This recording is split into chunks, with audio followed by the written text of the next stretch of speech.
welcome back to my channel. My name is Brittany and today I'm going to be doing my November wrap-up and December TBR. In November, I ended up reading 6 books. 5 of them were physical books and 1 was an audiobook.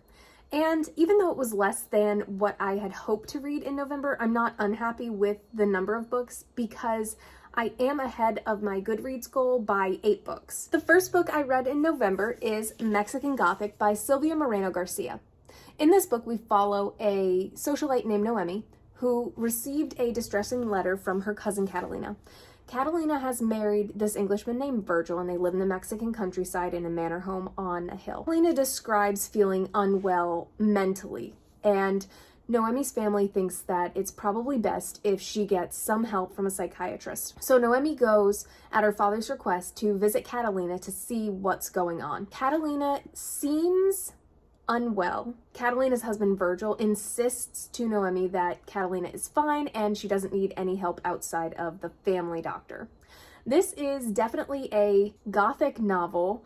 It follows a very creepy, almost Lovecraftian type sickness that is pervasive in this home, and it was all around really enjoyable. I did give this book 5 stars because I can see myself going back to it and reading it again. Even though I already know what's going to happen, I've recommended it to so many people and I really enjoyed it. The next book I read this month was Blood and Honey by Shelby Mahurin. Now, Blood and Honey is the second book in the Serpent and Dove trilogy.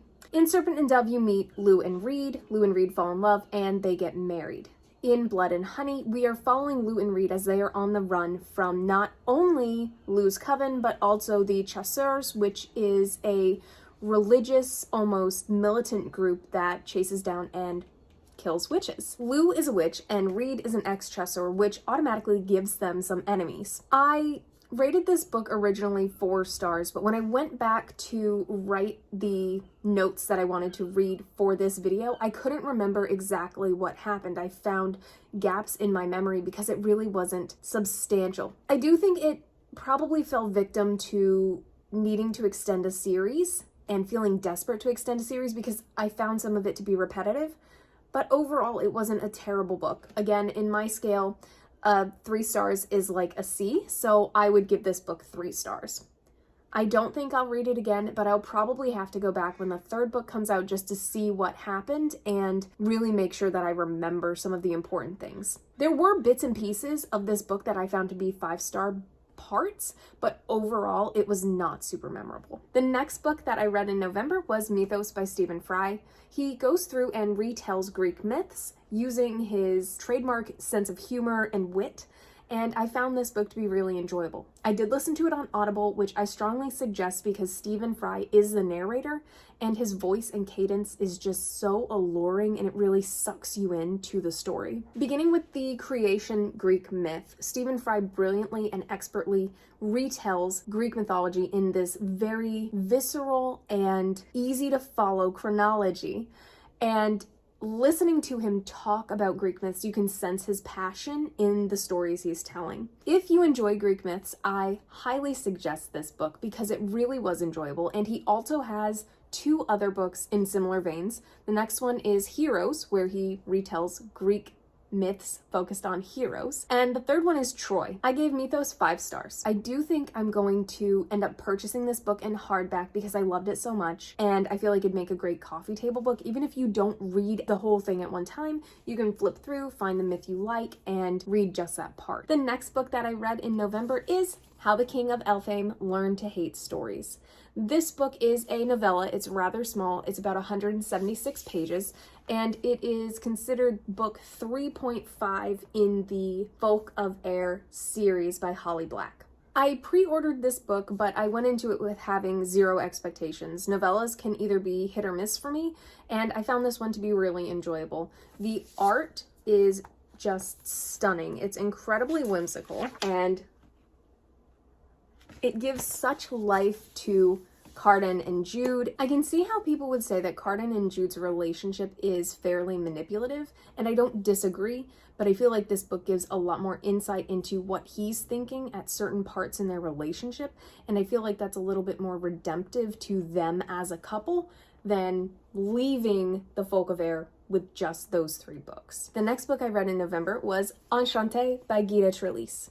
This book follows the main character Camille as she uses magic and dark magical powers to rise in social standing in 1700s Paris. She goes to gamble at Versailles and antics ensue, and she becomes ensnared in this courtier life. There are other things that happen in the story, but I don't want to give away too much because I feel like each bit is a little bit integral to the plot, and I don't see much of this on BookTube. Overall, I gave this book 4 stars.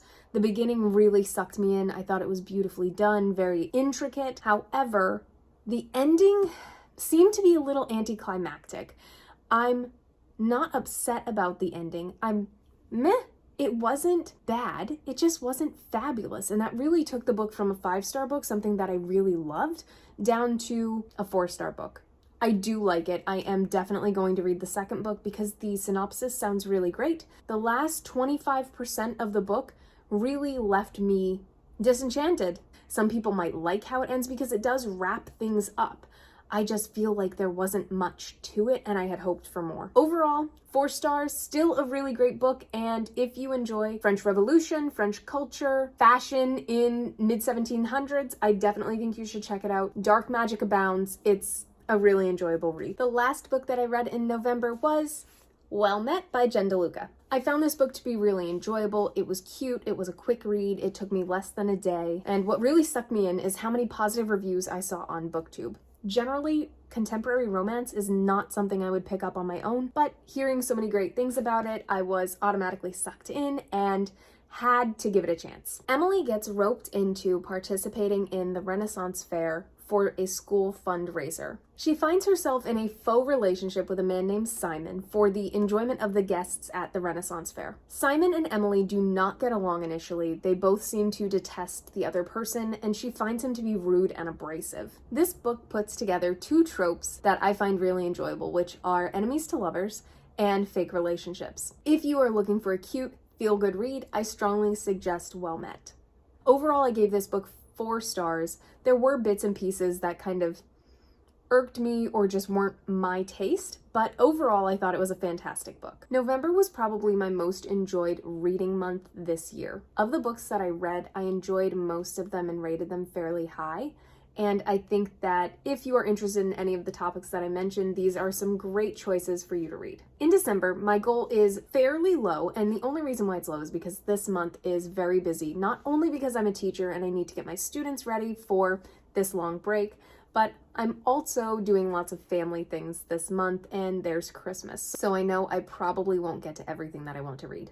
But I do have 4 books that I'm interested in this month. The first book that I'm listening to this month because it's on my Audible is Other Minds, The Octopus, the Sea, and the Origins of Deep Consciousness. This book examines consciousness in cephalopods and compares it to other animals and intelligent life. The reason why I am so interested in this is because it not only includes evolutionary biology, but also psychology of decision-making and how that differs in the animal kingdom. If you are interested in evolutionary biology or psychology, I think this is a book that you can't pass up.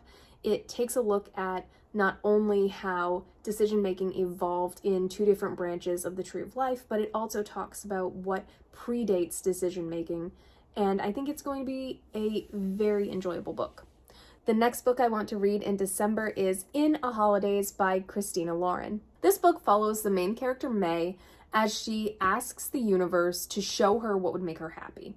In doing so, she gets sucked into a time loop where she relives the same day over and over again in an effort to figure out what it is that the universe is trying to show her. I feel like this book could be really enjoyable because it takes place during the Christmas season, and what better time to read it? The next book I want to read in December is The Light Between Worlds. What sucked me into this book initially is the cover. It's beautiful, and you don't see many books that use this color. I did go on to read a little bit of the summary, and I've learned that it follows 2 sisters who initially begin the story in a London bomb shelter during an air raid. They get sucked into another realm, and when they come back, both sisters deal with life and the changes that have happened to them in 2 different ways. There are some trigger warnings on this book. I know there's talk of depression and suicide, so if you are sensitive to those things, I'm going to give you the warning now. You probably don't want to pick this up. I don't know much else about this book. I'm trying to go into it a little bit blind because I know there are some things that could be triggering, and I don't want to give myself any reason to prejudge what I'm going to read. The last book that I want to read in December is House of Salt and Sorrow.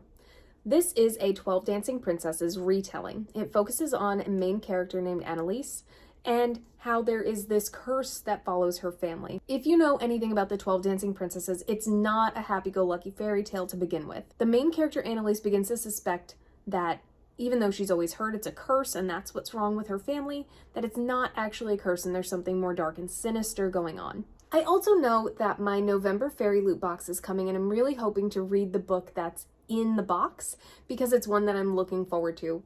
I'm not going to say much more about it because I do want to do an unboxing, and if you don't know what the book is that comes in the November fairy loot box, I don't want to ruin that for you. Hopefully, with the amount of days in December, I will be able to not only finish the books on my list, but also squeeze in my November fairy loot book. While I am not well versed enough to sign up for Bookmas and doing a video every day, in the month of December, it is my goal to have a video at least every 5 days. The next video that I want to record is my fairy loot unboxing, and I look forward to seeing you then. If you have any suggestions of books that are similar to the ones I've read this month, or ones that you think I might enjoy based on other videos, leave them in the comments down below. Thank you, and I'll see you next time!